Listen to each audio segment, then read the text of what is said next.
தூத்துக்குடி மாநகரின் பல்வேறு பகுதியில் சுமார் 4 மணி நேரத்திற்கு மேலாக பரவலாக மழை பெய்தது.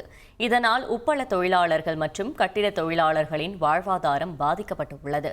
தொடர் மழையால் மக்கள் வெளியே செல்ல முடியாமல் வீட்டிற்குள்ளேயே முடங்கியதால் இயல்பு வாழ்க்கை முடங்கியது.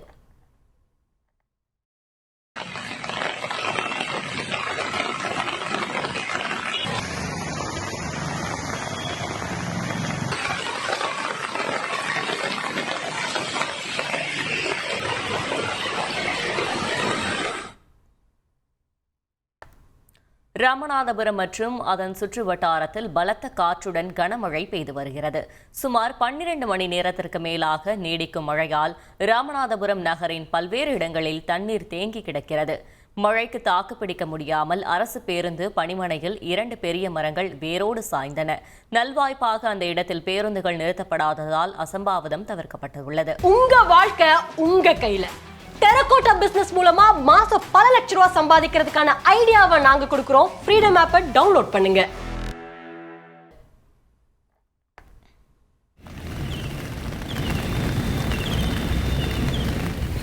Okay okay okay okay okay okay okay okay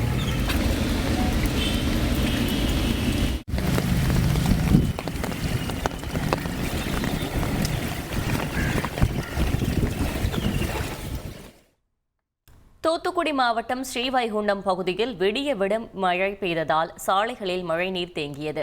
Srivaikuntam தென் திருப்பேரை மற்றும் அதனை சுற்றியுள்ள பகுதிகளில் தெருக்கள் மற்றும் சாலைகளில் மழைநீர் தேங்கியுள்ளது. மின்சாரம் தடைபட்டு உள்ளதால் பொதுமக்கள் அவதிக்குள்ளாகினர். ஸ்ரீவைகுண்டம் பேரூராட்சிக்கு உட்பட்ட பேட்டுரைசாமிபுரம் நடுத்தெருவில் ஆக்கிரமிப்பு காரணமாக குடியிருப்பு பகுதியில் மழைநீர் தேங்கியுள்ளது. இதனால் வடிகால் ஆக்கிரமிப்பு அகற்ற வேண்டுமென அப்பகுதி மக்கள் கோரிக்கை விடுத்துள்ளனர்.